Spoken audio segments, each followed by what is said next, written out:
মেহবিন এই অবস্থায় আরহামের কাছে ছোট্ট একটা আবদার নিবেদন করেছেন। সে আবদার নাকচ করার ক্ষমতা কি আরহামের আদৌ আছে?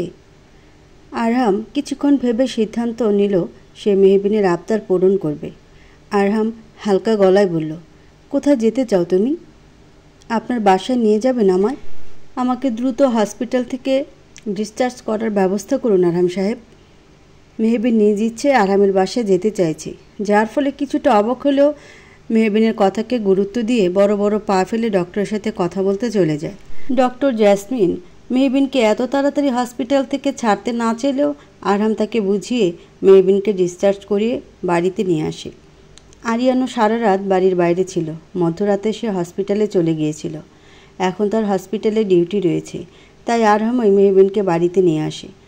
তারা বাড়িতে আসতেই মেহবিনের বাবা মা মেহবিনের মুখশ্রীকে দেখে আঁতকে ওঠে। মেয়েটার মায়াবী মুখশ্রী একদিনই কেমন শুকিয়ে কাঠ হয়ে গিয়েছে। আরহামের চোখ মুখের অবস্থাও স্বাভাবিক নয়, আখিজোড়া কেমন করে ফুলে রয়েছে। ছেলের চোখ মুখের অবস্থা দেখে আরহামের মায়ের বুঝতে বাকি রইল না তার ছেলেটি নিশ্চয়ই খুব কেঁদেছে। আরহামের বাবা মা মেহবিনকে সান্ত্বনা দিতে প্রস্তুত হলে আরহাম তাদের চোখের পলক ফেলে ইশারা করে যেন আপাতত মেহবিনকে কিছু না বলে। মেহবিন আস্তে আস্তে সিঁড়ি বেয়ে উঠতে চাইলেও পারে না। পেটের শিলিতে টান পড়ে, ব্যথায় মুখ থেকে আলতো ব্যথার সুর বের করে। সে ব্যথার সুরের রেশ ধরে আরহাম দ্রুত মেহবিনের হাতটাকে নিজের কাঁধে রেখে মেহবিনের সমস্ত ভার তার উপর নিয়ে নেয়। অতঃপর আস্তে ধীরে ধীরে আরহাম মেহবিনের রুমে নিয়ে যায়। উপরে উঠেই মেহবিন সর্বপ্রথম আরহামের ঘরের সামনে মৃদু ধাক্কা দিয়ে দরজা খুলে ফেলে। আরহামের ঘর জুড়ে বাচ্চাদের বিভিন্ন ছবি দেয়াল জুড়ে রয়েছে। বাচ্চাদের খেলনাও চারদিকে ছড়িয়ে ছিটিয়ে রয়েছে। আরহাম কিনে রেখেছিল বেবির জন্যে। মেহবিন এক পায়ে গিয়ে ছোট্ট কাপড় থেকে বাচ্চাদের সব জামা কাপড় বের করে নিয়ে বুকের সাথে মিশিয়ে নেয়। এইসব কাপড় সে এবং আরহাম একসাথে কিনেছিল বেবির জন্যে। মেহবিন চোখটা বন্ধ করে সুদীর্ঘ শ্বাস ফেলে ঠোঁটের কোণে কিঞ্চিত হাসি ফুটিয়ে বলে, আরহাম সাহেব, আপনারা সবাই মিথ্যে বলেছেন। আমার বেবি তো বেঁচে আছেই। এই ঘরে প্রতিটি কোনায় কোনায় তার জিনিসপত্র ছড়িয়ে ছিটিয়ে রয়েছে। তার মানে সে বেঁচে আছে। এই ঘরে আছে সে, শুধুমাত্র আমার থেকে লুকিয়ে আছে। বড্ড দুষ্টু তো আমার মেয়েটা। মেহবিন বাচ্চার জন্য নিয়ে আসা ছোট্ট বেডের মাথা ঠেকিয়ে বিড়বিড় করে বলে, আমার বেবির কিচ্ছু হয়নি, সে বেঁচে আছে। আমি তো মা, আমি জানবো না তো কে জানবে? আমার বাচ্চা বেঁচে আছে। আমি খুব ভালো করে অনুভব করতে পারি সে আছে, আমার খুব কাছেই আছে সে। মেহবিনের করা এসব কার্যকলাপগুলো আরহামের কষ্টকে আরও দ্বিগুণভাবে বাড়িয়ে তুলছে। খুব শখ করে তার ঘরটাকে সাজিয়েছিল সে। ভেবেছিল বাচ্চাটা যখন আসবে তখন সে এই ঘরে খেলবে, হাসবে। আরহাম অফিসে এসে বাচ্চাটাকে নিজ হাতে ঘুম পাড়িয়ে দিবে। কিন্তু নিয়তির নিষ্ঠুর খেলায় আজ সব কিছু শুধুমাত্র একটা স্বপ্ন। আরহাম দরজার দেয়ালে ঠেস দিয়ে দাঁড়িয়ে মেহবিনকে দেখতে থাকে। কাঁধে কারো স্পর্শ পেতে সে দেখতে পায় তার মা দাঁড়িয়ে আছে। মাকে দেখে সে নিজেকে সংযত করতে পারে না, বরং চোখের কোণে লেগে থাকা জলটুকু মুছে মাকে জড়িয়ে ধরে। অব্র ওয়াইনের বোতলটা নিয়ে তাতে চুমুক দিয়ে দেয়। চোখগুলো ঘোলা ঘোলা দেখালেও সে স্পষ্ট দেখতে পাচ্ছে মেহবিন তার দিকে এগুতে এগুতে বলছে সে খুনি। হ্যাঁ, অব্র তার সন্তানের খুনি। অব্র আর দেখতে পেল না। মুহূর্তেই কোথায় যেন হারিয়ে গেল মেহবিন। অব্র মুখ চেপে কাঁদছে। ইষ্টা বেগম ছেলেকে কাঁদতে দেখে বিস্ময় নিয়ে জিজ্ঞাসা করে, অব্র বাবা, কি হয়েছে তোমার? এভাবে কাঁদছো কেন তুমি? অব্র তার মায়ের দিকে অশ্রুসিক্ত চোখে তাকিয়ে মায়ের ডান হাতে নিজের মাথা ঠেকিয়ে কাঁদতে কাঁদতে বলে, মা গো, মেহবিন বলেছে আমি নাকি আমার সন্তানের খুনি। আচ্ছা, আমি কি সত্যি বাবা হয়ে নিজের সন্তানের খুনি হতে পারি? আমি কি এতটাই খারাপ মা? মা গো, বলো না, আমি কি এতটাই খারাপ? সন্তানের ব্যথায় ইশরা বেগম নিজেও ব্যথিত হলেন। ছেলের বুক চেপে ঠোঁট কামড়ে বললেন, না বাবা, কে বলেছে তুমি খারাপ? আমি খারাপ, হ্যাঁ হ্যাঁ, আমি খারাপ। অব্র বোধ হয় আর কিছু শুনতে পেল না। আখি জোড়া বন্ধ হয়ে এলো তার। ইশরা বেগম বুঝলেন অতিরিক্ত নেশা করে অব্র ঘুমিয়ে পড়েছে। ইশরা বেগম ছেলের মাথায় হাত বুলিয়ে রুম ত্যাগ করলেন। আরিয়ান নিজের চেম্বারে বসে রয়েছে। তখনই কেউ তার সামনে একটা বাটি রাখে। আরিয়ান তাকিয়ে দেখে ফারিয়া। ফারিয়ার দিকে এমনভাবে তাকালো যেন ফারিয়াকে সে এখানে আশাই করেনি। আরিয়ান বিস্ময় গলায় বলল, তুমি? আমি তো জানি। আমার সাথে কথা বলে আসার পর আপনি আর বাড়ি যাননি, তাই আপনি কিছু খাননি। তাই আমি আপনার জন্য হালকা নাস্তা নিয়ে আসলাম। আরিয়ান নিজেকে হালকা করার জন্য ফারিয়ার সাথে কাল অনেকটা সময় ধরে কথা বলেছে। আরিয়ান জানে এই মেয়েটার সাথে কিছুক্ষণ কথা বললে সে অনেকটাই হালকা হয়ে যাবে, যা সে হয়েছেও।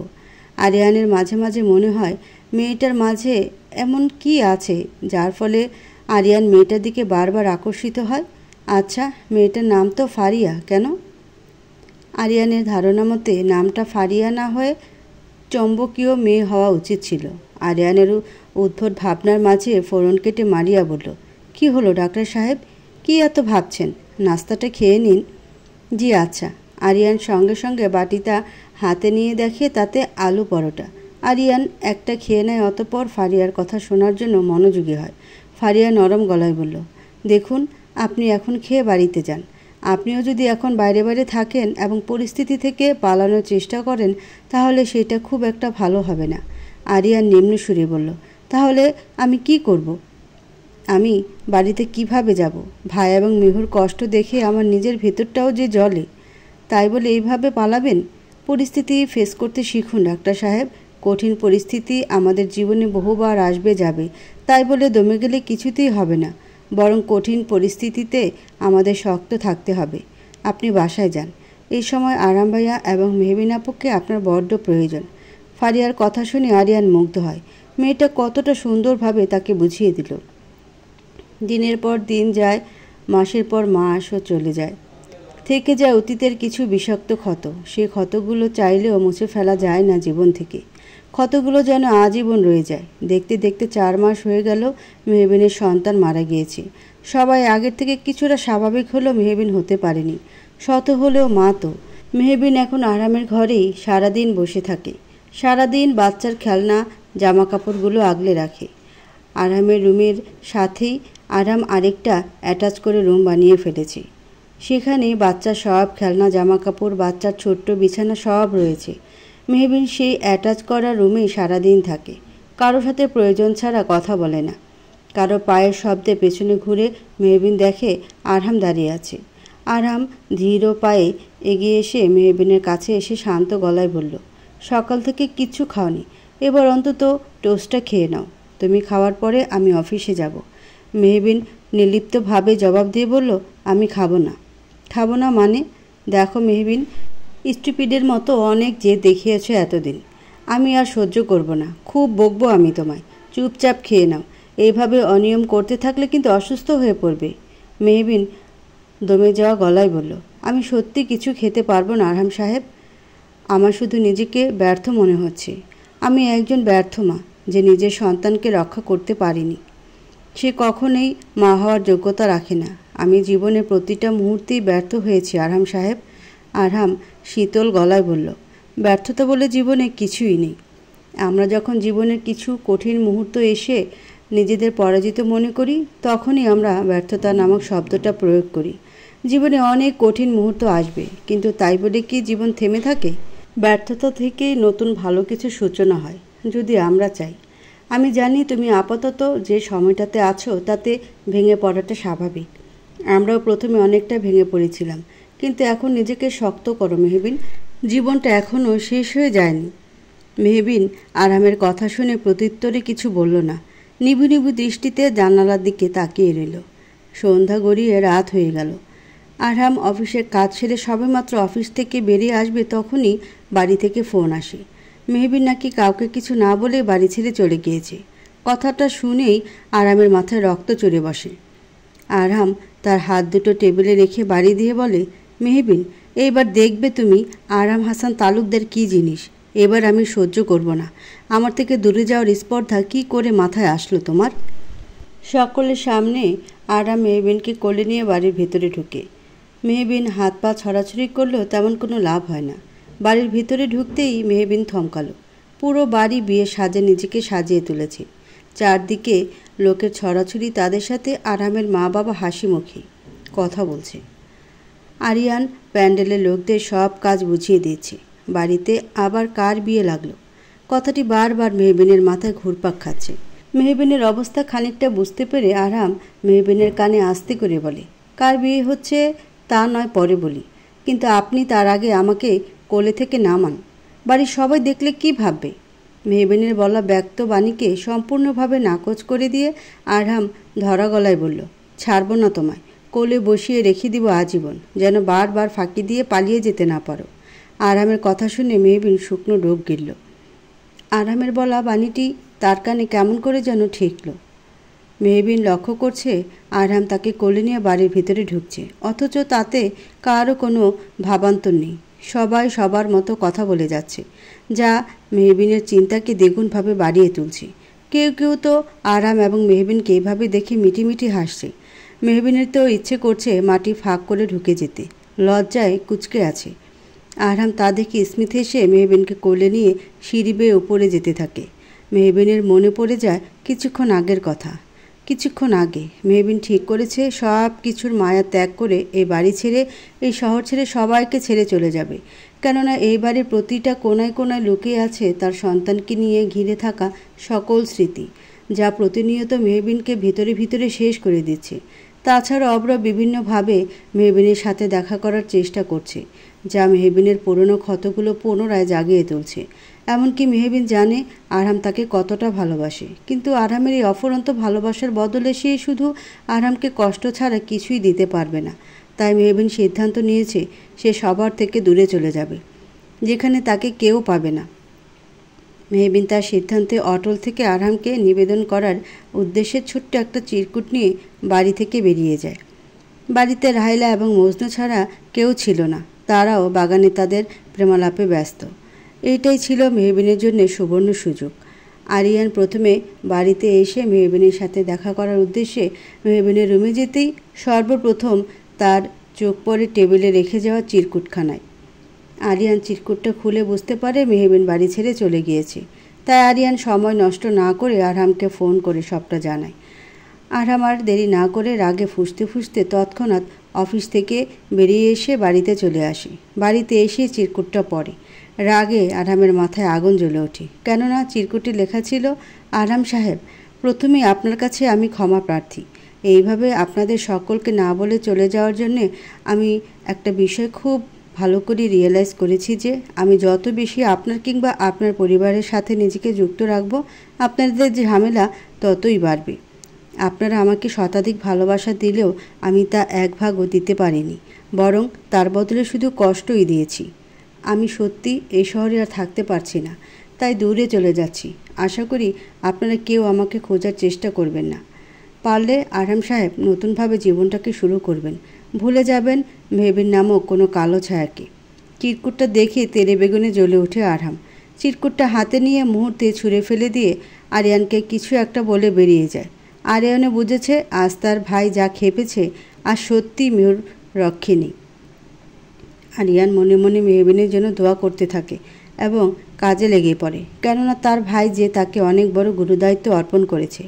আরিয়ান মনে মনে অনেক খুশি হয় আরহামের নেওয়া সিদ্ধান্তে। এইটাও তো চেয়েছিল সে। শহরের থেকে কিছুটা দূরে নদীর পাড়ে শিউলি গাছের নিচে বসে আছে মেহবিন। এই জায়গাটা কেন যেন তার খুব ভালো লাগে। এই জায়গাটাতে সে অন্যরকম শান্তি খুঁজে পায়। হাঁটতে হাঁটতে হঠাৎ করে শিউলি ফুলের গাছ দেখে থেমে যায় মেহবিন। গাছের নিচে বসে থাকে কিছুক্ষণ। শিউলি ফুলগুলো ঝরে যাচ্ছে গাছ থেকে। মেহবিনের নিজের জীবনটা কেমন যেন শিউলি ফুলের মতো লাগছে। শিউলি ফুলের মতো তার জীবনেরও সমস্ত হাসি খুশি আনন্দের মুহূর্তগুলো কেমন করে যেন হারিয়ে গেল। মেহবিনের মনে পড়ছে আরহামের সাথে কাটানোর প্রতিটা হাসি খুশির মুহূর্ত, আরহামের প্রতিটা যত্ন। এমন করে কে বা এতটা খেয়াল রাখবে মেহবিনের? মেহবিন নিজের মনটাকে শক্ত করতে চাইলেও পারে না, ফুপিয়ে কেঁদে ওঠে। আরহামের থেকে দূরে চলে আসতেও তার কষ্ট সে হাড়ে হাড়ে টের পাচ্ছে। কিন্তু কেন এত কষ্ট হচ্ছে তার সঠিক কারণ খুঁজতে লেগে আঁতকে ওঠে মেহবিন।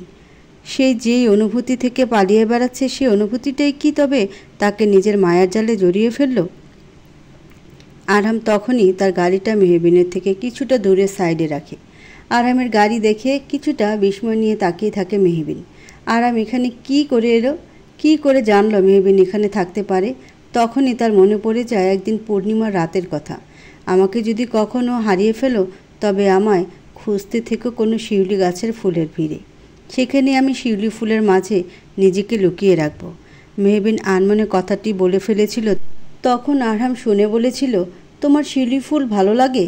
খুব ভালো লাগে। সবচেয়ে ভালো লাগে নদীর পাড়ে সেই শিউলি গাছটা। মেহবিনের বলা সেই কথাটি আরহামের মনে ছিল। তাই তো খুব তাড়াতাড়ি মেহবিনকে খুঁজে বের করে। মেহবিনকে খুঁজে বের করে ফেলে আরহাম মেহবিনের কাছে আসতে চাইলে মেহবিন পিছাতে পিছাতে থমথমে গলায় বলল, এগোবেন না প্লিজ, আমি ফিরে যেতে চাই না। আরহাম খুব শান্ত থেকেই বলল, কিন্তু তোমাকে যে যেতেই হবে আমার সঙ্গে। মেহবিন তেতো গলায় বলল, যেতেই হবে মানে? আপনি কি আমার উপর অধিকার খাটাচ্ছেন? কোনো অধিকার নেই আমার উপর আপনার। আমি আপনার সাথে ফিরব না। এতদিন অনেক কিছু করেছেন আপনি আমার জন্যে। আমি আপনার আর বোঝা হয়ে থাকতে চাই না। মেহবিনের মুখের কথা কেড়ে নিয়ে আরহাম মধুর গলায় বলল, বোঝা নয়, ভালোবাসা তুমি আমার। বাকি রইল অধিকারের কথা। সেই অধিকার আজ আমি নিজেই তৈরি করে নিব। কথাটি বলেই আরহাম মেহবিনের কাছে এসেই মেহবিনকে কিছু বলার সুযোগ না দিয়েই মেহবিনকে কোলে তুলে নেয়। এতে মেহবিন ভ্যাবাচাকা খেয়ে যায়। মেহবিন নামার জন্য উদ্যত হলেই আরহাম তাকে রাম ধমক দেয়। সে চুপ হয়ে যায়, কেননা আরহামের চোখ মুখ দেখে বোঝা যাচ্ছে সে যথেষ্ট পরিমাণে রেগে আছে। আরহামের রাগে ঝলসে থাকা মুখ স্ত্রীখানা দেখে মেহবিন আর কিছু বলার সাহস পেল না। আরহাম মেহবিনকে কোলে নিয়ে গাড়ি নিয়ে সোজা বাড়িতে চলে আসলো।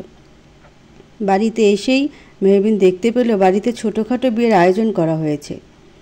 আরহাম মেহবিনকে নিজের রুমে নিয়ে আসে। মেহবিন ভাবনা থেকে বেরিয়ে আসে আরহামের কথায়। আরহাম বলল, তুমি কি এখনও কোলে বসে থাকবে? ঘরে তো চলেই এসেছি, নাকি এখনও আমার কোলেই বসে থাকবে? যদিও আমার তেমন একটা সমস্যা নেই।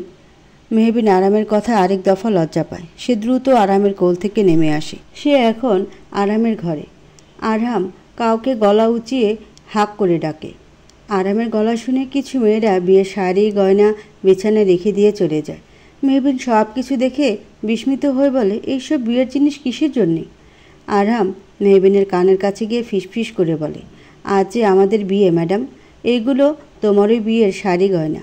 মেহবিন কথাটি শুনে অবিশ্বাসের সাথে আরহামের দিকে তাকাতেই আরহাম তার অধরের কোণে বাঁকা হাসি ফুটিয়ে বলে, ভেবো না, তোমার উপর আমি কোনো স্বামীর অধিকার খাটানোর জন্য বিয়েটা করছি না, কিংবা তোমাকে ভালোবাসতে বাধ্য করছি না। আমি শুধু তোমার সারাটা জীবন আগলে রাখার জন্যে বিয়েটা করছি। ভালোবাসি তোমায় আমি। তুমি আমাকে ভালো না বাসলেও আমার পাশে সারা জীবন থেকে যেও। আমি তোমাকে আগলে রাখবো সযত্নে প্রেয়সী।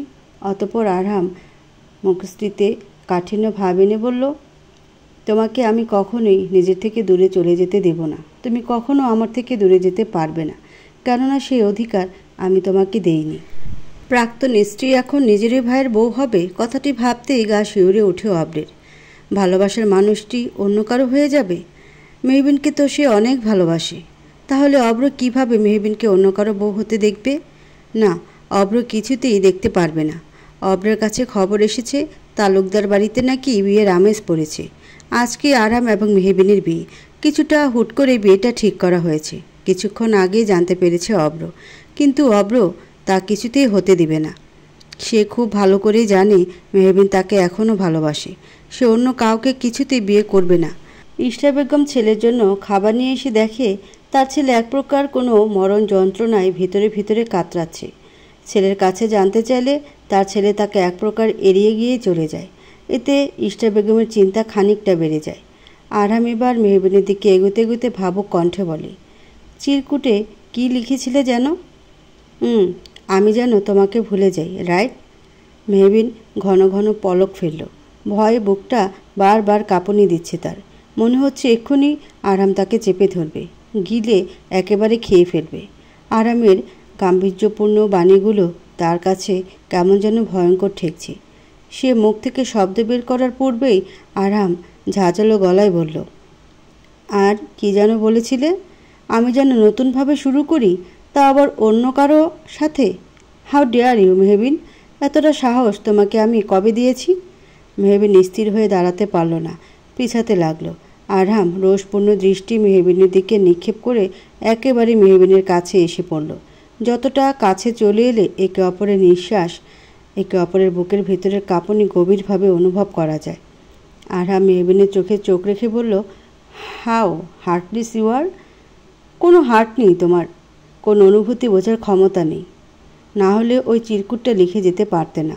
মেহবিন এবার নিজেকে সামলাতে পারল না, ফুপিয়ে কেঁদে উঠল। নিচু হয়ে ফুপিয়ে কেঁদে বলে উঠল, আমি আপনার ভালোর জন্যই আপনার থেকে দূরে যেতে চেয়েছিলাম। আমি তো সবসময় আপনাকে কষ্ট দিই, আপনার ঝামেলা বাড়াই, কিন্তু তার বদলে ভালোবাসা দিতে ব্যর্থ হয়েছি। আমি আপনার ভালোবাসা ডিজার্ভ করি না। আরাম শুধু দীর্ঘশ্বাস ফেলে। মেহবিনের মুখশ্রী আলতো করে নিজের হাত দিয়ে ছুঁয়ে দিয়ে বলে, তুমি আমাকে ভালোবাসো কি না সেটা বড় কথা নয়, সব থেকে বড় কথা হলো আমি তোমাকে ভালোবাসি। আমি খুব ভালো করে জানি আমি সঠিক মানুষটাকে ভালোবেসেছি। আমার প্রেয়সী তুমি। কি করে ভাবলে তোমাকে ছাড়া আমি অন্য কারোর সাথে নিজের জীবন জড়াবো? মেহবিন কান্না মিশ্রিত গলায় আরহামের দিকে তাকাতেই আরহাম মেহবিনের কপালে নিজের কপাল ঠেকিয়ে বলে, আর কতবার বললে বুঝবে তুমি প্রেয়সী? তোমার আরহাম সাহেব শুধু তোমাকে আজীবন ভালোবেসে যেতে চায়, সযত্নে আগলে রাখতে চায় তোমার হাতখানা। তুমি যদি জানতে প্রেয়সী তোমার আরহাম সাহেবের মনের কতটা গহীনে তোমার বসবাস, তাহলে কেঁপে উঠত তোমার ভেতরের হৃদয়টা। কথাটি বলতে গিয়ে আরামের গলা ধরে এলো, ভিজে গেল আখি জোড়া। মেহবিন এখনও ফোপাচ্ছে। খানিকটা ফোপানি কণ্ঠে বলে উঠল, এত ভালোবাসার যোগ্য নই আমি আরহাম সাহেব। আপনি আমাকে বিয়ে করে কি পাবেন? আপনি শুধু কষ্টই পাবেন। মেহবিনের বলা একই কথা বারবার বিরক্ত হচ্ছে আরহাম। বিরক্তিতে নাক উঁচিয়ে মেহবিনকে পুনরায় কোলে নিয়ে নিল। মেহবিন ভরকে গেল। আরহাম মেহবিনকে ড্রেসিং টেবিলের সামনে বসিয়ে বলল, বুঝলাম তুমি আমাকে বিয়ে করার জন্য উঠে পড়ে লেগেছ, তাই এইসব বাজে কথা বলছো যেন আমি রেগে এখন খুব তাড়াতাড়ি তোমাকে বিয়ে করে ফেলি। ওকে, নো প্রবলেম, তোমার যা ইচ্ছে। আরহামের উদ্ভট কথায় নাক ফুলালো মেহবিন। মাথাটা কেমন ঘোরাচ্ছে। সে কি বলল আর আরহাম তার উল্টো বুঝল। তাকে কোনো প্রকার বাণী ব্যক্ত করার সুযোগ না দিয়ে আরহাম গলা উঁচিয়ে কয়েকজন মেয়েকে ডাকল। তাদের দেখিয়ে মনে হচ্ছে তারা পার্লার থেকে আগত। আরহাম তাদের দেখিয়ে বলল, আমার হবু বউকে একদম লাল টুকটুকে বউর মতো সাজিয়ে তুলবেন। আর হ্যাঁ, কোনো ভারী মেকআপ দিবেন না, হালকাতেই আমার প্রেয়সীকে সুন্দর লাগে। আরহাম মেহবিনের দিকে তাকিয়ে কথাটি বলল। তার মেহবিন সে তো যেন ঘোরের মাঝে রয়েছে। মেয়েগুলো হেসে বলল, জি স্যার, আপনি কোনো চিন্তা করবেন না, আপনার হবু বউকে আপনার মন মতোই সাজিয়ে তুলব আমরা। আরহাম রুম থেকে বেরিয়ে গেল। মেয়েগুলো তাদের সাজানোর কাজে লেগে পড়ল। মেহবিন চাইলেও আটকাতে পারল না। লাল টুকটুকে বেনারসি পরে আয়নার সামনে দাঁড়িয়ে আছে মেহবিন। মুখে হালকা সাজ থাকলেও মেহবিনের সৌন্দর্যকে দ্বিগুণভাবে ফুটিয়ে তুলছে খুব নিখুঁতভাবে। মেহবিন আয়নায় নিজেকে দেখে চিনতে পারছে না। তার মনে অস্থিরতা কাজ করছে। মনে হচ্ছে এই বিয়ে না হলেই ভালো হবে। তার অস্থিরতাকে কাটাতে আরিয়ানের আগমন ঘটল। সে মেহবিনকে দেখিয়ে মুচকি হেসে বলল, বাহ রে, আজে আমার বেষ্টুটাকে অন্যরকম সুন্দর লাগছে। ভাই তো চোখেই সরাতে পারবে না। মেহবিন আরিয়ানের দিকে তাকিয়ে অনুনয়ের সুরে বলল, আরিয়ান প্লিজ তুই আরহাম সাহেবকে বোঝা, উনি যা চাইছেন তা ঠিক নয়, আমি ওনার যোগ্য নই। মেহবিনের কথা শুনে আরিয়ান মেহবিনের মাথায় হাত বুলিয়ে বলে, এই মুহূর্তে এসব বাজে কথা বলার কোনো মানেই হয় না মেহু। আজকে কতটা স্পেশাল দিন জানিস? আজ তোর এবং ভাইয়ের বিয়ে। বলেছিলাম না একদিন কেউ একজন আসবে যে তোর জীবনকে আলোকিত করে তুলবে? হ্যাঁ, সেই সঠিক মানুষটি হলো তোর আরহাম সাহেব। তাকে এইভাবে হারিয়ে ফেলিস না মেহু। সঠিক মানুষ জীবনে একবারই আসে, বুঝলি মেহু? আরিয়ানের কথা শুনে মেহবিন চিন্তায় পড়ে গেল। আরিয়ান আবারও বলল, তুই ভাইয়ের কাছে ঠিক কতটা বিশেষ তুই জানিস না মেহু। তুই ভাইয়ের প্রতিটা হাসির কারণ, প্রতিটা খুশির কারণ। তুই ভাইয়ের প্রেয়সী মেহু। ভাই তো তোর কাছে ভালোবাসা চাইছে না, শুধু তোকে সারা জীবনের জন্য পাশে চাইছে। এইটুকু তুই ভাইকে দিতে পারবি না মেহু? মেহবিন আরিয়ানের কথার উত্তর দেয় না, চুপটি করে বসে থাকে বিছানায়। আরিয়ান চলে যায়। মেহবিন ভাবতে থাকে যে মানুষটা তাকে নিঃস্বার্থভাবে এতটা আগলে রাখলো, এতটা ভালোবাসলো, তাকে কষ্ট দেওয়াটা কি ঠিক হবে আদৌ? মেহবিনের মনে হচ্ছে আরহাম কষ্ট পেলে তার খুব করে কষ্ট হবে, অনেক কষ্ট হবে। সেই কষ্টের পরিমাণ হয়তো বলতে পারবে না মেহবিন। তখনই কারো পায়ের আওয়াজ শুনতে পেল মেহবিন। মেহবিন উঠে দাঁড়িয়ে দেখে আরহাম এগিয়ে আসছে। সাদা কালারের সাথে ম্যাচিং করে কিছুটা গোল্ডেন কালারের শেরওয়ানি পরেছে। এলোমেলো চুলগুলো কপালে এসে লেপ্টে রয়েছে। মুখে চমৎকার হাসি ঝুলিয়ে রেখেছে। আরহামকে দেখে কেন যেন বড্ড তাকাতে ইচ্ছে করলো। লোকটা যেন আজ বররূপে সকল মেয়েকে ঘায়েল করে রাখার জন্য প্রস্তুতি নিয়ে রেখেছে। অপরদিকে আরহাম মেহবিনের দিকে কিছুক্ষণ স্থির দৃষ্টিতে তাকিয়ে আছে। লাল টুকটুকে শাড়িতে মেহবিনকে কবে থেকে সে এরকম বউরূপে দেখতে চেয়েছিল, আজ তা পূরণ হয়ে গেল। মেহবিন ঘন ঘন পাপড়িগুলো বারবার পলক ফেলছে। ঠোঁটজোড়া কেমন কামড়ে ধরে রেখেছে, যা মেহবিনের প্রতি আরামকে দ্বিগুণভাবে মোহিত করে রাখছে। বউরূপে তোমাকে এতটা মোহনীয় লাগে পেয়সী? আগে জানলে প্রতিদিন তোমাকে বউ সাজিয়ে নিজের ঘরে বসিয়ে সারাদিন দেখতাম। আরামের এমন শীতল কণ্ঠে বলা কথায় লজ্জায় শিউরে উঠে মেহবিনের হৃদয়টা। তা কি আরাম বুঝতে পারছে? আরাম এবার মেহবিনের দিকে হাত বাড়িয়ে বলল, যদিও আমি বিয়েটা কিছুটা জোর খাটিয়ে করছি, তবু এই শেষ মুহূর্তে এসে তোমার কাছে জানতে চাইছি, তুমি কি আমায় বিয়ে করবে প্রেয়সী? আগলে রাখতে দিবে বাকিটা জীবন? একটিবার হ্যাঁ বলে দেখো, আজীবন মনের রানী করে রাখবো তোমায়। একটিবার সুযোগ দিবে? আরামের করা এই গভীর অনুরোধকে প্রতিহত করার আদৌ কোনো যুক্তি মেহবিনের কাছে নেই। সে কাঁপা কাঁপা হাতে আরামের দিকে হাত বাড়িয়ে দেয়। আরাম তৃপ্তির হাসি দিয়ে মেহবিনের হাত ধরে নিচে নিয়ে যায়। সকলে মেহবিন ও আরহামকে একসাথে দেখে মুগ্ধ পানে তাকিয়ে থাকে। আরহাম ও মেহবিনকে স্টেজে নিয়ে আসতেই অব্র নিজের বিয়ের আসরে প্রাক্তন স্বামীকে দেখে কিছুটা বিচলিত হয়ে যায় মেহবিন। ভয়ার্ত দৃষ্টিতে তাকিয়ে থাকে অব্রের দিকে। অব্রকে বর্তমানে যে কেউই আশা করেনি তা সবার মুখে স্পষ্ট। অব্র মেহবিনের দিকে এগুতে নিলে মেহবিন আরহামের পিছনে চলে যায়। আরহাম মেহবিনের হাত ধরে শক্ত মুখে অব্রের দিকে তাকিয়ে থাকে। অব্র অসহায় হয়ে বলে, মেহু, তুই কি আমাকে ভয় পাচ্ছিস নাকি? আরহামকে বল, তুই এই বিয়েটা নিজে থেকে করছিস না, তাই না? তুই তো আমাকে ভালোবাসিস, আরহামকে নয়, তাই না? তোকে তো আরহাম জোর করে বিয়ে করছে। তুই ভয় পাস না মেহু, তোর অব্র চলে এসেছে। কথাটি বলে অব্র মেহবিনের দিকে হাত বাড়াতে নিলে আরহাম অব্রের হাত খপ করে ধরে ঝাঁঝালো গলায় বলে, নিজের লিমিট ক্রস করিস না অব্র। মেহবিনের দিকে হাত বাড়ালে তোর হাত ভেঙে আমি গুঁড়ো গুঁড়ো করে ফেলবো। তুই কি ভেবেছিস এইসব ড্রামা করে তুই আজ আমাদের বিয়েটা আটকাতে পারবি? একদমই না। অব্র বিদ্রুপের হাসি দিয়ে বলে, আমি জানি আমার মেহু আমাকে ভালোবাসে। তুই ওকে জোর করে কখনোই বিয়ে করতে পারবি না, আর না কখনো মেহুর ভালোবাসা পাবি। মেহু আমাকেই ভালোবাসি, আমি তাতে মেহুর সাথে যতই প্রতারণা করি না কেন, তাই না মেহু? মেহবিনের পক্ষে এবার নিজেকে আর নিয়ন্ত্রণ করা সম্ভব হচ্ছে না। রাগে থরথরে কাঁপছে তার দেহ।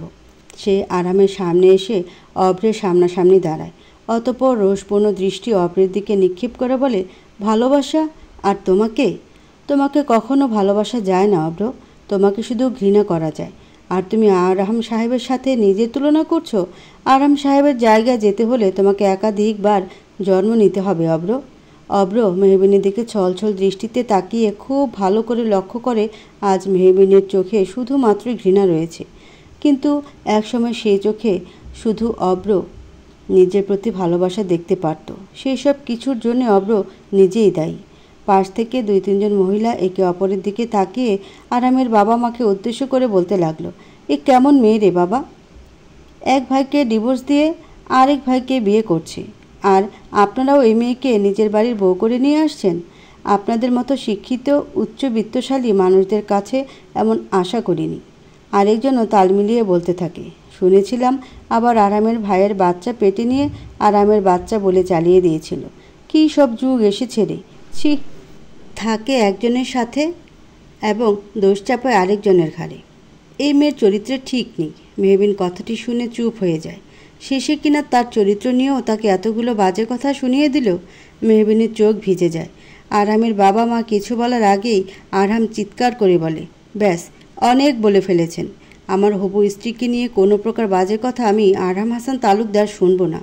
একটা মেয়ে এই সমাজে সব সময় অপমানিত হয়, প্রতারিত হয় এই আপনাদের মতোই কিছু নিচু মন মানসিকতার নারীদের জন্যে। আপনার এই অপরের মতো কিছু ঘৃণিত পুরুষদের সুযোগ করে দেন এইভাবে অন্যায় করার জন্যে। একটা ছেলে যতই অন্যায় করুক, দিন শেষে একটা মেয়েকে সব দোষ মাথা পেতে নিতে হয় কেন? সে একজন নারী বলে। তার স্বামী তার সাথে যতই প্রতারণা করুক, যতই অন্য নারীকে বিয়ে করুক, সে সবটা সহ্য করে যাবে। সে যদি সেই প্রতারককে ফেলে আবারও নিজের জীবন নতুনভাবে শুরু করতে যায়, তাহলে আপনাদের মতোই কিছু নারীরা সেই অত্যাচারিত নারীকে চরিত্রহীন তকমাটা মাথায় লাগিয়ে দিতে একবারও ভাবেন না, তাই না? আরহামের প্রতিবাদের সুরে বলা প্রতিটা কথা কাটা গায়ের মতো লাগলো মহিলাগুলোর কাছে। আরহামের বাবা এবার মুখ খুলে বললেন, শিক্ষার কথা বলছেন, সব থেকে বড় মূর্খ তো আপনারা। হাই সোসাইটিতে থেকেও মেন্টালিটি আপনাদের চেঞ্জ হয়নি। আবার শিক্ষার কথা কোন মুখ দিয়ে বের করেন? আপনারা বড়, তাই সম্মানের সাথে বলছি, এতই যখন মেহবিনকে আপনাদের সমস্যা, তাহলে প্লিজ আপনারা আসতে পারেন, নো প্রবলেম। আরামের ঠান্ডা গলায় বলা অপমানে তেতে উঠলেন তারা। গটগট করে পা বাড়িয়ে চলে গেলেন বিয়ের আসর থেকে। আরিয়ান মেহবিনের কাছে এসে মেহবিনের চোখ মুছিয়ে বলে, কাঁদছিস কেন তুই? তুই না আমার লিটল সিস? এইভাবে একটা শুভ দিনে কয়েকজন বাজে লোকদের জন্য কাঁদবি? দেখ তোর হাব্বিকে, তুই কাঁদলে যে তারও কষ্ট হয়। মেহবিন অশ্রুসিক্ত চোখে আরামের দিকে তাকাতে আরাম তাকে হাত নাড়িয়ে ইশারা করে যেন চোখের জল মুছে নেয়। সে যে কিছুতেই তার প্রেয়সীর চোখের জল সহ্য করতে পারবে না। মেহবিন দ্রুত চোখের জল মুছে ফেলে, অতঃপর এক পা এগিয়ে আরামের হাতখানা ধরে প্রাপ্তির হাসি দিয়ে বলে, ধন্যবাদ আরাম সাহেব, আমার জীবনে আসার জন্যে, আমার জীবনে নিজের ভালোবাসার রঙে রাঙিয়ে তোলার জন্যে। জানেন, আজকে নিজেকে বড্ড ভাগ্যবতী মনে হচ্ছে। আগে শুধু নিজের ভাগ্যকে দোষ দিতাম, কেন এত কষ্ট আমার জন্যে। অতঃপর আমার মাথায় আজ একটা কথা উকি দিল, তা কি জানেন? আরাম প্রশ্নবোধক দৃষ্টিতে তাকাতেই মেহবিন মুচকি হেসে বলল, মহান আল্লাহ তাআলা সর্বশ্রেষ্ঠ পরিকল্পনাকারী। তিনি সব সময় কষ্টের পর সুখ দিয়েছেন। তিনি যা করেন ভালোর জন্যই করেন। আর যদি অব্র আমাকে ধোঁকা না দিত, তাহলে আপনার মতো মানুষকে হয়তো আমার জীবনে পেতাম না। আজ আমি নিজে বলছি, আরাম সাহেব, আপনার জীবনসঙ্গিনী হওয়ার সুযোগটুকু দিবেন, থাকতে দিবেন আপনার পাশে, হতে দিবেন আমায় আপনার অর্ধাঙ্গিনী। আরামও তৃপ্তির হাসি হেসে মেহবিনের হাত দুটো সযত্নে ধরে বলল, হাত যখন ধরেছি তোমার প্রিয়সী, আজীবন সযত্নে আগলে রাখবো তোমার হাত জোড়া, শুধু তুমি পাশে থেকো। মেহবিন হাসে। আরাম মেহবিনকে নিয়ে স্টেজে নিয়ে যায়। কাজী সাহেব বিয়ে পড়ানো শুরু করে দেয়। অব্র পিছিয়ে যায়। দাঁড়িয়ে থাকা দায় হয়ে পড়ে তার। সে খুব ভালো করেই বুঝতে পারছে, তার এবং মায়রার যখন বিয়ে হয়েছিল তখনই মেহবিনেরও এতটা কষ্ট হয়েছিল। নিজের চোখের সামনে ভালোবাসার মানুষকে অন্য কারো হতে দেখা অনেকটাই মরণ যন্ত্রণার সমান। আরাম অব্রের অবস্থা খানিকটা বুঝতে পেরে ঠাট্টার ছলেই বলে, ভাই, তুমি কিন্তু আবার কোথাও যেও না, পেট ভরে বিয়ের খাবার খেয়ে যাবে। তাছাড়া তোমার তো অনেক দায়িত্ব আছে, তাই না? তুমি যেমন মেয়ে পক্ষের তেমনি ছেলে পক্ষের, মেয়ের খালাতো ভাই, আবার ছেলেরও চাচাতো ভাই। তোমার কি কম দায়িত্ব বলো? অব্র আরিয়ানের কথার জবাব দেয় না। সে জানে আরিয়ান তার মজা এখন খুব ভালো করেই নিচ্ছে। সে তো এক প্রকার ঠাট্টার বস্তু হয়ে গিয়েছে। আশিক ও রাহেলাও আরিয়ানের সাথে তাল মিলিয়ে বলে, কি অব্র ভাই, দেখতেছেন তো আমাদের আরাম ভাই এখন আপনার সামনে দিয়ে আমাকে ভাবিরে বিয়া কইরা লইয়া যাইব, আর আপনি বৈশা বৈশা চায়া চায়া দেখবেন আর লুচির মতো ফুলবেন। কথাটি বলেই আশিক এবং রাহেলা অব্রকে আঙ্গুল দিয়ে কাঁচকলা দেখায়। অব্র রাগে অপমানে কষ্টে বেরিয়ে যায়। মেহবিনকে অন্য কারো হতে সে দেখতে পারবে না। অব্র চলে যেতে আরিয়ান, রাহেলা এবং আশিক ফিক করে হেসে দেয়। কাজী সাহেব বিয়ের কার্যক্রম শুরু করে দেয়। প্রথমে তিনি মেহবিনকে কবুল বলতে বলে। মেহবিন আরামের দিকে স্মিত হেসে নির্দ্বিধায় কবুল বলে দেয়। আরামও ফটফট করে অতি দ্রুততার সাথে কবুল বলে দেয়। সবাই একসাথে আলহামদুলিল্লাহ বলে। মেহবিন এবং আরাম বিয়ের মতো স্নিগ্ধ এবং পবিত্র বন্ধনে নিজেদের আবদ্ধ করে ফেলে সারা জীবনের সাথে।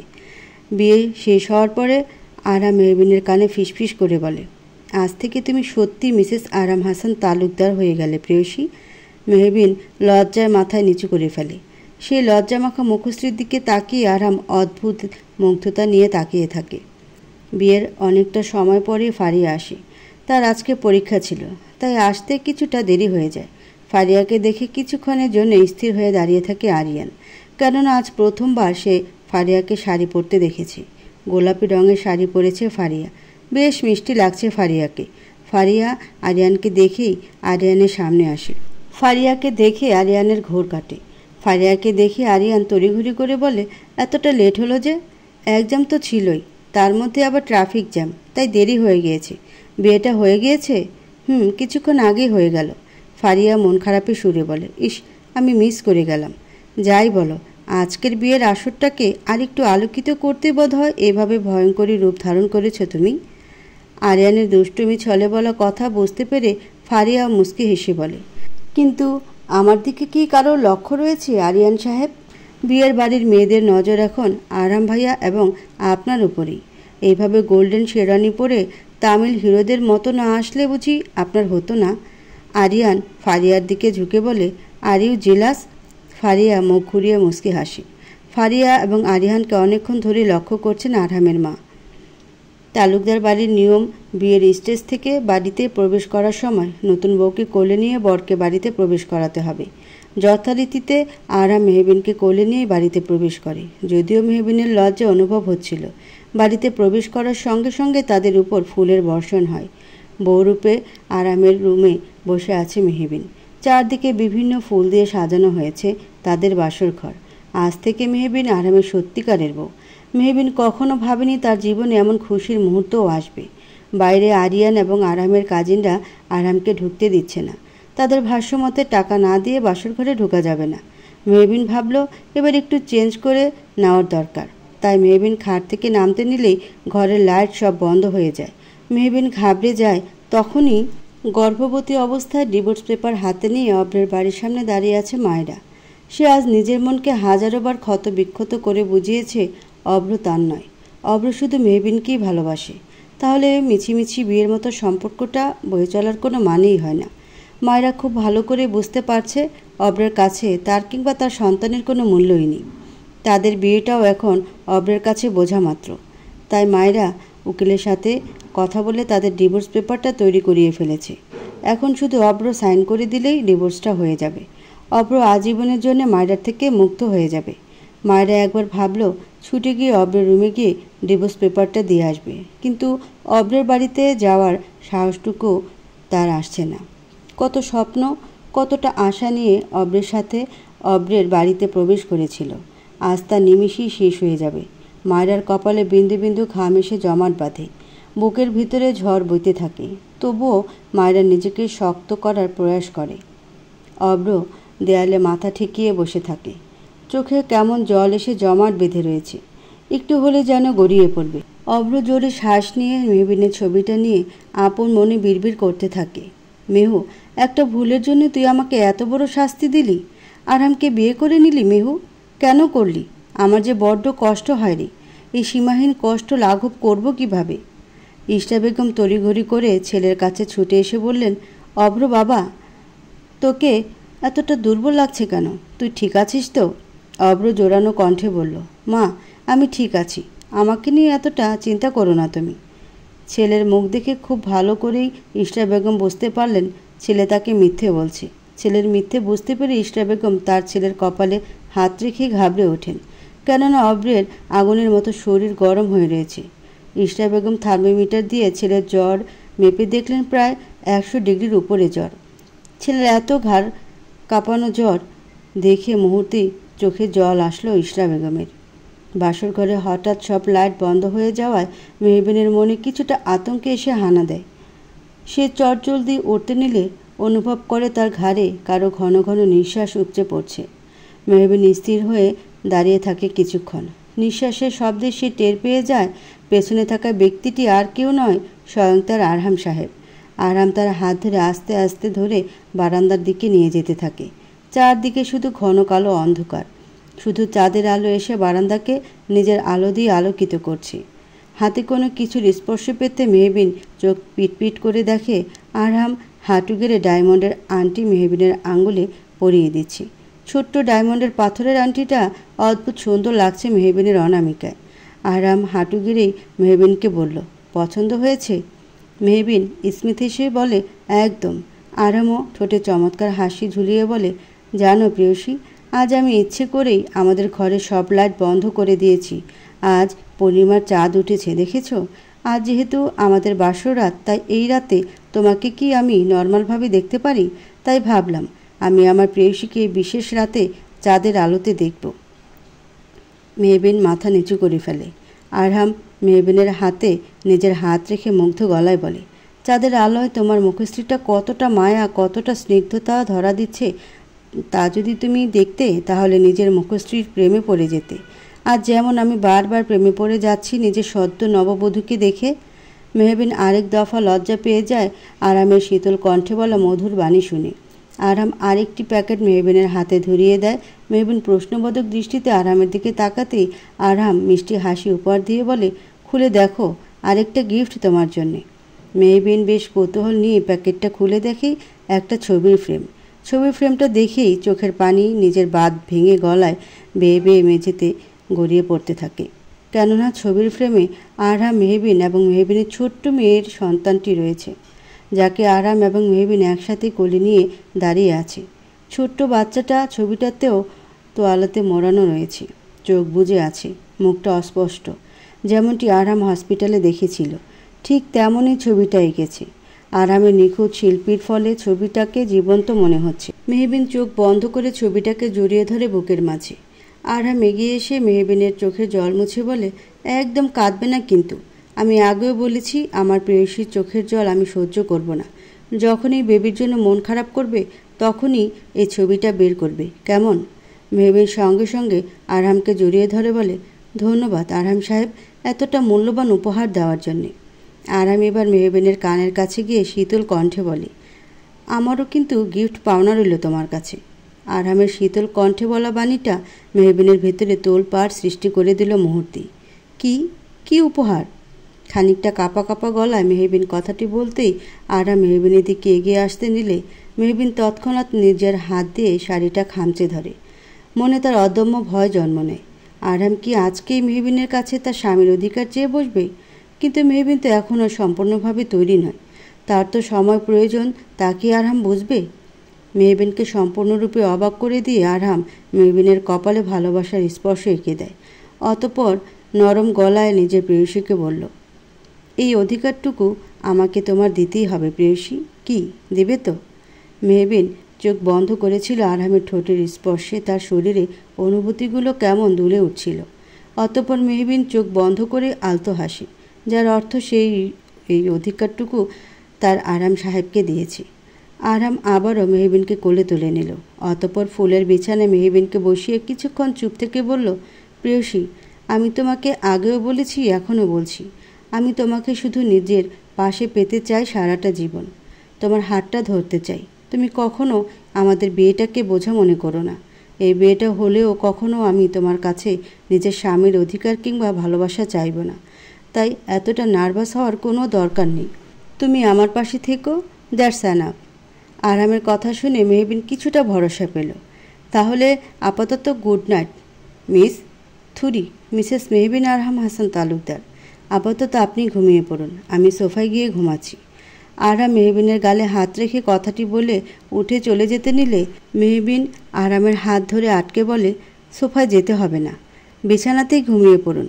আমার স্বামীর প্রতি আমার এইটুকু ভরসা আছে যে সে বিনা অনুমতিতে এমন কিছু করবে না যাতে আমি অপ্রস্তুত হয়ে পড়ি।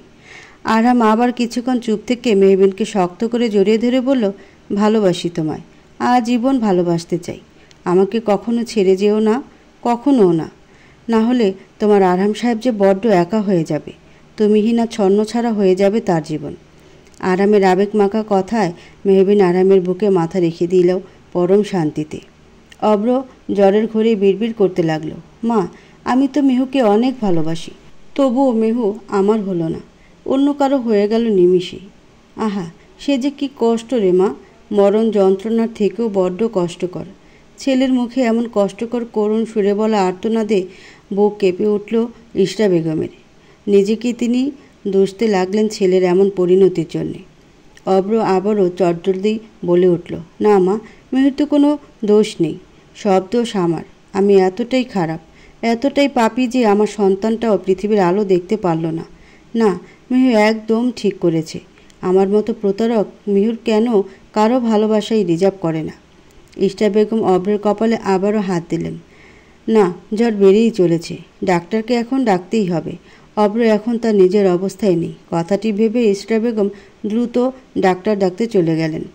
ইশরা বেগমের যাওয়ার পানে এক পলক তাকিয়ে অব্র আবারও দেয়ালে পিঠ ঠেকিয়ে বসে। কতটা বিষাদময় হয়ে উঠেছে তার জীবনটা। আহা, কি ভয়ঙ্কর বিষাদময় জীবন। ইশরা বেগম চলে যেতেই মায়েরা ঘরে প্রবেশ করে। অব্রকে দেখেই তারও প্রচণ্ড কষ্ট হয়। অব্রের কাছে সে যেতে চাইলেও যেতে পারে না। যদি অব্র তাকে কাছে দেখে দূর দূর করে তাড়িয়ে দেয় তখন? অব্র তো এখন তাকে সহ্য করতেই পারে না। মায়েরা দূর থেকেই বলে, অব্র, আমি ডিভোর্স পেপারটা নিয়ে এসেছি, আমি সাইন করে দিয়েছি, তুমি করে দিও, তাহলেই তুমি আমার থেকে আজীবনের জন্য মুক্তি পেয়ে যাবে। খুব স্বাভাবিক কথাটি বললেও মায়েরার কথা স্পষ্ট লুকায়িত ছিল অব্রের জন্য এক সমুদ্র পরিমাণ অভিমান। অব্র মেহবিনকে জড়িয়ে ধরে আরাম অনুভব করল তার সদ্য বিবাহিত বউ তার বুকে পরম নিশ্চিন্তে ঘুমিয়ে পড়েছে। বউয়ের ঘুমন্ত মুখের দিকে আরেক দফা হাসল আরাম। জানালার দিকে আরেক পলক তাকিয়ে দেখতে পেল চাঁদ মেঘের মাঝে নিজেকে ধীরে ধীরে লুকিয়ে ফেলছে। যেন আজ তার বিরাট অভিমান হয়েছে। অভিমান হওয়াটাই স্বাভাবিক। সে যেন খুব ভালো করে বুঝতে পারছে তার থেকেও সুন্দর কেউ আছে আরামের চোখে। সে আর কেউ নয়, আরামের প্রেয়সী। তাই তো অভিমান এক প্রকার লজ্জায় চাঁদ যেন মেঘের মাঝে নিজেকে আড়াল করছে। নিজের উদ্ভট চিন্তাগুলো মাথায় আসতে আপন মনে হাসে। তার এই মায়াবী বউ তাকে এবার সত্যি পাগল করে ছাড়বে। আরামের কাছে সব কিছুই যেন নিছক স্বপ্নের মতো মনে হচ্ছে। সে কখনোই ভাবেনি সে তার প্রেয়সীকে তার বউ রূপে পাবে। আরাম মেহবিনের হাত জোড়া নিজের গালের সাথে মিশিয়ে বলে, ভালোবেসে তোমার রেখে দিব মনের গহিনী। যদি তুমি দূরে যেতে চাও তবে জোর করে হলেও তোমাকে নিজের কাছে রেখে দিব, মাইন্ড ইট। কথাটি বলে আরাম পুনরায় মেহবিনের কপালে ভালোবাসার পরশ এঁকে দিয়ে মেহবিনকে জড়িয়ে ধরেই ঘুমিয়ে পড়ে। জ্বরের ঘোরে থাকলেও অব্র স্পষ্ট শুনতে পারছে মায়রার অভিমানে সিক্ত প্রতিটা বাণী। অব্র দেয়ালে মাথা ঠেকিয়েই বিদ্রুপের হাসি দিয়ে বলে, তুমি নও, আমি তোমাকে মুক্তি দেব মায়রা। তুমি আমার থেকে দূরে থাকো, মেহবিনের মতো নতুন জীবন শুরু করো। পারলে আমায় ক্ষমা করে দিও। অব্র একদমই কথাগুলো বলে দিল। কি সহজেই, একটুও বাদল না। মায়রাকে কতটা সহজ করে বলে দিল। মায়রার ঠোঁট চেপে কান্না আসলো। কান্নাগুলো গলায় কেমন যেন দলা পাকাচ্ছে। মায়রা খানিকটা কেঁদেই বলল, তুমি আমাকে সহ্য করতে পারো না ঠিক আছে, কিন্তু প্লিজ অব্র, আমাকে এইটা বলো না যে অন্য কারো সাথে নিজের জীবনটা জড়াতে। আমি তোমাকে ভালোবাসি। অব্র এবার মায়রার দিকে তাকিয়ে কাতরতার সুরে বলল, তাই তো বলছি, আমাকে ভালোবাসো না মায়রা। আমাকে ভালোবাসলে শুধু যন্ত্রণা ছাড়া আর কিচ্ছু পাবে না। মায়রাকে আর কোনো প্রকার বাণী উচ্চারণ করার সুযোগটুকু দিল না অব্র। অসুস্থ শরীর নিয়েই ঢুলুঢুলুভাবে মায়রার কাছে এসে মায়রার হাত ধরে দরজার কাছে নিয়ে আসলো। অব্রের স্পর্শ পেয়ে চমকে গেল মায়রা। অব্রের শরীর যেন আগুনের মতো গরম হয়ে রয়েছে। মুহূর্তেই অব্রের জন্যে মনে এক ঝাঁক ভয় বাসা বাঁধা দিল। অব্র মায়রাকে দরজার কাছে নিয়ে গিয়েই হাত ছেড়ে দিল। অতঃপর নিষ্প্রাণ কণ্ঠে বলল, আমিও ডিভোর্স পেপার সাইন করে দিব। যদিও বেবির ডেলিভারির পরে তা কার্যকর হবে। কার্যকর হওয়ার পরে নতুনভাবে সব কিছু শুরু করো মায়রা। মায়রা মাথা নিচু করে চোখে জল ফেলছে। আচ্ছা, অব্র কি একবারও ভাবছে না তার এমন কথায় কতটা কষ্ট হচ্ছে মায়রার? আমাকে ভুলে যাও মায়রা, আমি ঘৃণার যোগ্য, ভালোবাসার নয়। অব্র আর অপেক্ষা করল না। কথাটি বলেই মায়রার মুখের সামনেই দরজাটা আটকে দিল। মায়রা আহত দৃষ্টিতে কিছুক্ষণ তাকিয়ে থাকলো অব্রের দরজার দিকে। সকালে সূর্যের তীব্র আলো জানালা ভেদ করে খানিকটা মুখে এসে পড়ল মেহবিনের মুখশ্রীতে। চোখ বন্ধ করেই মেহবিনের কপাল কুঁচকালো খানিকটা। নিজেকে আরামের বক্ষে আবিষ্কার করল। পরক্ষণেই তার চোখ গেল তার শাড়ির উপর। কেমন এলোমেলো হয়ে রয়েছে। এই একটা ঝামেলা মেহবিনের, সে শাড়ি পরলেই শাড়িটা এলোমেলো হয়ে যায়। মেহবিন ভালো করে খেয়াল করে দেখল তার শাড়ি খুব একটা ভালো অবস্থাতে নেই। এই অবস্থায় আরাম তাকে দেখলে তার তো লজ্জায় মরণ ঘটবে। মেহবিন আরামের থেকে নিজেকে সরানোর চেষ্টা করলেই আরাম জেগে যায়। সে ঘুম ঘুম কণ্ঠে মেহবিনকে বলে, এত সকাল সকাল নড়ছে কেন? চুপচাপ ঘুমিয়ে থাকো। মেহবিন খানিকটা নিচু গলায় বলল, আমি এখন ঘুমোতে পারবো না, আমাকে ছাড়ুন। মেহবিনের কণ্ঠে স্পষ্ট লজ্জার আভাস ছিল। আরাম চোখ বন্ধ করেই বলল, এতটা লজ্জা পাওয়ার তো কিছুই নেই। আমি তো কিছুই দেখছি না, আমি কিন্তু চোখ বন্ধ করেই রেখেছি। আরামের কথা বলার ভঙ্গিমাতে দুষ্টুমির আভাস পেল মেহবিন। মেহবিন চোখ বড় বড় করে দ্রুত ছিটকে দূরে সরে গেল আরামের থেকে। নিজের লজ্জাটাকে ঢাকতে দ্রুত বাথরুমে গেল। আরাম চোখ বন্ধ রেখে মুচকি হাসল। ওয়াশরুম থেকে বেরিয়ে মেহবিন দ্রুত শাড়ি চেঞ্জ করে আয়নার সামনে দাঁড়িয়ে নিজের ভেজা চুলগুলো মুছতে লাগলো। আরাম ল্যাপটপ নিয়ে বসেছিল।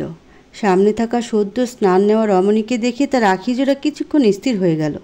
মেহবিন আপন মনে ভেজা চুলগুলো মুছতে লাগলো। আরাম ল্যাপটপটা বিছানায় রেখে ধীর পায়ে মেহবিনের কাছে গিয়ে মেহবিনের থেকে তোয়ালাটা নিয়ে মেহবিনের চুলগুলো মুছে দিতে লাগলো সযত্নে। অতঃপর মেহবিনের কাছে গিয়ে অতি শীতল কণ্ঠে বলে উঠল, রাতে তো তেমন কিছুই হয়নি, সব কিছুই নর্মাল ছিল। তাহলে শীতের সকালে গোসল করলে কেন? ঠান্ডা লেগে যাবে তো।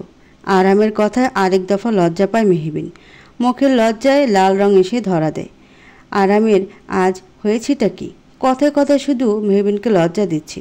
মেহবিনকে লজ্জা পেতে দেখে আরহাম বেশ মজা পাচ্ছে। আরহাম আবারও মেহবিনের লজ্জামাখা মুখশ্রীর দিকে তাকিয়ে আরহাম বলল, ওগো প্রেয়সী, তুমি কি জানো তোমার লজ্জামাখা মুখশ্রী আমাকে কতটা আসক্ত করে? তাই তো তোমার আরহাম সাহেব অসভ্য হয়ে উঠছে প্রতিনিয়ত। মেহবিন নিচের দিকে তাকিয়ে আলতো হাসে। তখনই সেখানে আবির্ভাব ঘটে আরিয়ানের। আরহাম এবং মেহবিনকে এতটা কাছাকাছি দেখে দ্রুত পেছনে ঘুরে বলে, সরি নিউ কাপল, আসলে আমি ভুলে গিয়েছিলাম এখন তো তোমাদের রোমান্স টাইম। আমি ভুল টাইমে চলে আসলাম। I am sorry. মেহবিন এবং আরহাম একে অপরের থেকে তাড়াতাড়ি দূরে সরে আসলো। মেহবিন আর কথা না বাড়িয়ে নিচে চলে আসলো। আজ এই দুই ভাই তাকে শুধু লজ্জাই দিচ্ছে। মেহবিন রান্নাঘরে গিয়ে আরহামের মাকে সাহায্য করলো। আরহাম মেহবিনকে চলে যেতে দেখে আরিয়ানের দিকে তীক্ষ্ণ দৃষ্টি নিক্ষেপ করে বলে, রোমান্সের 12টা বাজে আবার সরি বলছিস? তুই জাস্ট রেডি থাক। তুই যখন বিয়ে করবি তখন তোর এবং তোর বউয়ের রোমান্সের টাইমেও আমিও এমনভাবে এন্ট্রি নিয়ে তোকে সরি বলবো। তখন দেখবো তোর কেমন লাগে। আরামের কথায় আরিয়ানের মুখ পানসে হয়ে গেল। সে দ্রুততার সাথে বলল, ইটস নট ফেয়ার ভাই, আমার জন্য এইটাই ফেয়ার। আরামের পাল্টা জবাব। আরিয়ান তার বিপক্ষে কিছু বলতে যাবে তখনই তার ফোনটা বেজে উঠল। অজ্ঞতা সে আর কিছু বলতে পারল না।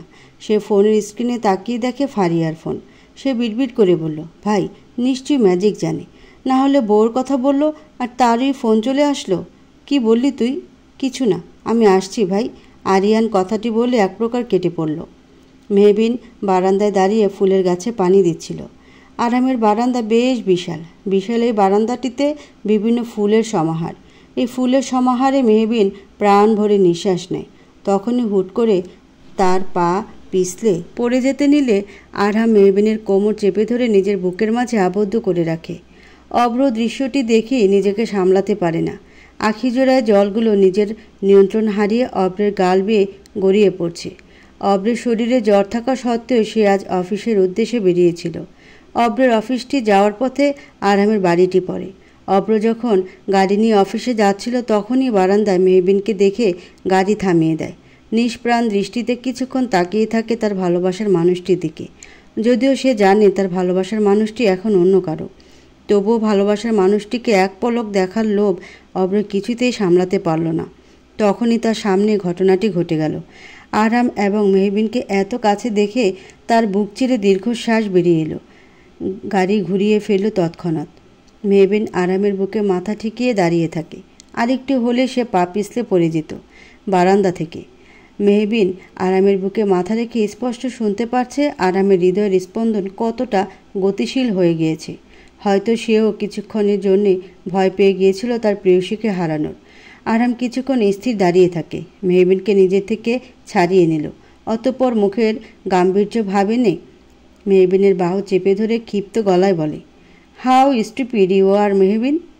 এতটা স্টুপিডের মতো সারাদিন কাজ করো কেন? একটু হলেই তো দোতলা থেকে পড়ে যেতে, তখন কি হতো বলো তো? মেহবিন, তুমি তোমার স্টুপিড কাজ কখনো বন্ধ করবে না, তাই না? একটু দেখে শুনে তো কাজ করা যায়, তাই না? না, আপনি তা করবেন না। কেন? আপনি তো একজন স্টুপিড মেয়ে। আরামের রাগে শরীর বলতে গেলে এক প্রকার কাঁপছে। মেহবিনকে নিয়ে ঠিক তার কতটা ভয় তার বকাতেই খুব স্পষ্টভাবে বোঝা যায়। অন্যদিন হলে আরামের বকা খেয়ে মেহবিন নাক ফুলিয়ে থাকতো, না হয় পাল্টা উত্তর দিত। কিন্তু আজ সে তা করবে না। সে স্মিত হেসে আরামের বুকে মাথা রেখে বলে, এত কিসের চিন্তা আপনার বলুন তো? আরাম হতাশ হয়ে কিছুটা ঠান্ডা গলায় বলল, তুমি বোঝো না কেন? যদি তোমাকে কখনো হারিয়ে ফেলি তবে মরণ ঘটবে আমার। তাই আমার জন্য হলেও তোমাকে আমার চাই আজীবন। ভালোবাসি বলেই এতটা ভয়। প্রতিনিয়ত তোমাকে হারানোর ভয়ে আমার ভেতরটা পুড়ে যাচ্ছে। সেই সাধ্য যে আমার নেই। আপনি ভালোবেসে আমায় নিজের বুকে আবদ্ধ রাখুন। কথা দিচ্ছি হারিয়ে যাব না কখনো। ফারিয়ার ফোন পেয়ে আরিয়ান ফোনটা রিসিভ করে তাড়াহুড়ো করে বলে, হ্যাঁ বউ বলো। বউ নামক উদ্ভট ডাকটি শুনে বিষম খেয়ে গেল ফারিয়া। তার কাছে বউ ডাকটি অদ্ভুতই বটে। তার জানা মতে সে এখনও সিঙ্গেল আন্ডা বাচ্চা। তাহলে সে কেন অন্য কারো বউ হতে যাবে? কেন? এই, আপনি কাকে বউ বলছেন? নাম্বারটা ভালো করে দেখছেন তো? আপনি ভুলে আপনার জিএফের জায়গায় আমাকে বউ ডেকে ফেলেছেন। আরিয়ান বিড়বিড় করে বলে, এমনি এমনি কি আর এক্সামে ফেল করে? গাধি একটা, বুঝেও না যে আমি ওকেই বউ ডেকেছি। যাকগে, গাধি হলেও আমার হবু বউ তো। আস্তে আস্তে আমার সাথে থাকতে থাকতে গাধিটা এই আরিয়ান হাসান তালুকদারের মতো চালাক হয়ে যাবে। এই কি বললেন আপনি? কি এত বিড়বিড় করছেন? না মানে, তুমি হয়তো ঠিকই বলেছ। আমি গার্লফ্রেন্ড ভেবে তোমাকেই বউ ডেকে ফেলেছি। আরিয়ানের গার্লফ্রেন্ড আছে শুনে চোখ মুখে অন্ধকার নেমে আসলো ফারিয়ার। সে মন খারাপের সুরে বলে, আপনার গার্লফ্রেন্ড আছে? আরিয়ান ভাবল ফারিয়াকে কিছুক্ষণ না জ্বালালে মন্দ হয় না, তাই একটু একটু মিথ্যে বলে খুব একটা ক্ষতি হবে না। সেও দেখতে চায় ফারিয়ার মনে তার জন্য আদৌ কোনো অনুভূতি আছে কি না। তাই আরিয়ান মিথ্যেটাই ফটফট করে বলে দেয়, হ্যাঁ, তার অবন্তী নামে একটি গার্লফ্রেন্ড আছে, যদিও অবন্তী শুধুমাত্র আরিয়ানের বানানো নামমাত্র। ফারিয়া কথাটি শুনে আরিয়ানের সাথে আর কথা বলে না, সঙ্গে সঙ্গে ফোনটা কেটে দেয়। কেন যেন তার একদমই ভালো লাগছিল না, কেমন করে যেন বুকটা কেঁপে উঠল। আচ্ছা, তার এত খারাপ লাগছে কেন? আর অবন্তী বা কে? তাকে সামনে পেলে ফারিয়া নিশ্চিত পানিতে চুবিয়ে রাখত। ফারিয়া মুখ ফুলিয়ে বলে, আমার ছোট্ট মাথায় একটা প্রশ্ন বারবার ঘুরঘুর করছে। ডাক্তার সাহেবের জিএফ আছে, এতে আমার কি? আমার এত রাগ উঠছে কেন? ফোনটা কেটে আরিয়ান বসে থেকে ফিক করে হেসে দেয়। সে খুব করে বুঝতে পারছে ফারিয়া এখন নিশ্চয়ই খুব রেগে গিয়েছে। আরিয়ান এখন রাগে হিংসুটে মুখটাকে খুব করে দেখতে আরিয়ান ফারিয়াকে ফোন করার আগেই আরিয়ানের মা আরিয়ানের কানে মোলা দিয়ে বলে, ওরে পাজি ছেলে, তাহলে তুমি তলে তলে এইসব করো? নিজের মাকে দেখে ঘাবড়ে যায় আরিয়ান। তার মানে এখন সে শেষ? আরিয়ান তোতলিয়ে বলে, মা, আমি আবার কি করলাম? ওরে আমার ছেলেটারে কি মাসুম, কিচ্ছু জানে না। যাকে জ্বালাচ্ছিলে সে কে রে? নাম কি তার? আরহাম অফিসে বসে ঘেটে ঘেটে ফাইল দেখছে। তাহসান আরহামের পাশে বসে কিছুক্ষণ চুপ করে এদিক সেদিক তাকাতে থাকে। তাহসানকে দেখে কিছুটা চিন্তিত মনে হচ্ছে। চিন্তিত হওয়াটাই স্বাভাবিক, কয়দিন পরে তার বিয়ে রুষার সাথে। হ্যাঁ, রুষাও তাহসানের সাথে কয়দিন পরে বিয়ে নামক পবিত্র বন্ধনে আবদ্ধ হতে চলেছে। তাহসান অনেক আগে থেকে রুষাকে ভালোবাসত, কিন্তু প্রকাশ করতে পারত না, কেননা রুষা আরহামকে ভালোবাসত। যখন রুষা একেবারে ভেঙে পড়ে তখন তাহসান তার মনের কথা খুলে বলে রুষাকে। রুষাও ভেবেচিন্তে অতীতকে ভুলে তাহসানের সাথে নতুনভাবে সব কিছু শুরু করতে চায়। সে জানে মরিচাকার পেছনে ছুটলে শুধু কষ্টই পাওয়া যায়। আরহাম ফাইল ঘাঁটতে ঘাঁটতে বলে, এত কিসের চিন্তা করছিস তুই? ভাই, কয়দিন পরে বিয়ে, আমার ভুলে গেলি? তাহলে তো খুশি হওয়ার কথা তোর। আমি তো খুশি, বাট আমার হবু বউ আমাকে এখনই পাগল করে ছাড়ছে, তার কি হবে? দিন রাত শুধু শপিং আর শপিং। এর বিয়ের কেনাকাটা আর শেষ হয় না। কি জানি বিয়ের পরে মনে হয় পুরো শপিং মলটাই তুলে আনবে। হবে কি করে? এখন তো সবই শুরু। বিয়ে করো চান্দু, আগে আগে দেখো হোতা হয় কেয়া। কথাটি বলে আরহাম তাহসানের দিকে বাঁকা হাসি নিক্ষেপ করল। তাহসান খেপে উঠল। সে আছে নিজের জ্বালায়, আর ফাজিল বন্ধুটা কিভাবে মজা নিচ্ছে। তাহসান কোনো প্রকার বাণী উচ্চারণ করার আগেই হুড়মুড়িয়ে একটা মেয়ে বিনা অনুমতিতে ঢুকে পড়ল। মেয়েটা সালোয়ার কামিজ পরে আছে, চুলগুলো ছেড়ে দেওয়া। মেয়েটাকে দেখে মনে হচ্ছে বয়সে বেশ ছোট হবে। মেয়েটা আরহামকে দেখেই বলল, আপনি আরহাম হাসান তালুকদার, তাই না? আরহাম হ্যাঁ বোধক মাথা নাড়ায়। মেয়েটি লাফিয়ে ওঠে। আরহামের কাছে এক প্রকার ঘেঁষে দাঁড়িয়ে বলে, আমার তো এখনও বিশ্বাস হচ্ছে না আমি আরহাম দ্য গ্রেট আর্কিটেক্টের সামনে দাঁড়িয়ে আছি। জানেন, আপুর কাছে আপনার নাম অনেক শুনেছি। লাইফের ফার্স্ট ক্রাশ আপনি। আরহাম মেয়েটার কথায় ভড়কে গিয়ে তাহসানের দিকে তাকাতেই তাহসান দাঁত কেলিয়ে বলে, রুষার কাজিন তন্নি বিয়ে উপলক্ষে রোষাদের বাসায় এসেছে। তোর কথা অনেক শুনেছে, তাই ছুটে অফিসে চলে এসেছে। ইন্টার ফার্স্ট ইয়ারে পড়ে। আরহাম তন্নির দিকে তাকিয়ে মিকি হাসি দিয়ে বলে, ও আচ্ছা, তুমি রুষার কাজিন? আচ্ছা, তুমি বসো, আমি একটু আসছি, ওকে? আরহাম উঠতে নিলে তন্নি তাতে ব্যাঘাত ঘটিয়ে বলে, আপনি কোথায় যাচ্ছেন? আমি তো আপনার সাথে দেখা করতে এসেছি। আচ্ছা, আপনি কি সিঙ্গেল? উনি বিবাহিত। শক্ত মুখে কথাটি বলে মেহবিন কেবিনে জবাব দেয়। মেহবিন আজকে আরহামের জন্য নিজ হাতে খাবার বানিয়ে অফিসে নিয়ে এসেছিল। তখনই তার সামনে ঘটনাটি ঘটে। মুহূর্তেই তার রাগের নাক লাল হয়ে ওঠে। বাচ্চা একটা মেয়ে কিনা বলে মেহবিনের স্বামী তার ক্রাশ। মেহবিন কি আর দাঁড়িয়ে থাকতে পারে? সে সঙ্গে সঙ্গে কেবিনে প্রবেশ করে আরামের জন্য নিয়ে আসা টিফিনের বাটিটা রেখে জোর করে হাসার চেষ্টা করে বলে, আমি তার ওয়াইফ মিসেস আরাম হাসান তালুকদার। বুঝলে পুচকি, এবার তুমি আসতে পারো, উনি এবার খাবেন। তন্নি মুখটা কাঁদো কাঁদো করে বেরিয়ে গেল। তাহসানও মুচকি হেসে তন্নির পিছনে গেল। আরামের কপালের বলিরেখায় গভীর ভাঁজ পড়ল। সে হাত দুটো আড়াআড়িভাবে ভাঁজ করে মেহবিনের দিকে তীক্ষ্ণ দৃষ্টিতে তাকিয়ে বলল, এটা কি হলো? কেন, আপনি দেখতে পেলেন না মেয়েটা আপনার গায়ে কীভাবে পড়ছিল? ক্ষিপ্ত গলা কথাটি বলে মেহবিন। আরাম দুষ্টু হাসি দিয়ে মেহবিনের কানের কাছে গিয়ে শীতল কণ্ঠে বলে উঠল, তাই বলে কি আমার বউর হিংসা হচ্ছে? আচ্ছা, তুমি কি আমার সত্যিই ভালোবেসে ফেললে? দেখো, জেলাসি কিন্তু ভালোবাসার লক্ষণ। আরহাম দুষ্টুমির ছলে কথাটি বললেও কথাটা গভীরভাবে দাগ কাটে মেহবিনের মনে। সত্যিই তো, তার এত রাগ হচ্ছিল কেন? তবে কি সে সত্যিই ভালোবেসে ফেলল তার আরহাম সাহেবকে? রাত প্রায় ৩টা। মেহবিন প্রতিদিনের মতো নিশ্চিন্তে আরহামের বুকে নিদ্রাচ্ছন্ন হয়ে রয়েছিল। তখনই তার ফোনটি বেজে ওঠে। ফোনের শব্দে আরহামও জেগে ওঠে। মেহবিন তড়িঘড়ি করে ফোনটা রিসিভ করার পরে এমন কিছু শুনে যা শুনে মুহূর্তেই তার হাত থেকে ফোনটা পড়ে যায়। গাল বেয়ে অজান্তেই অশ্রুপাত ঘটে।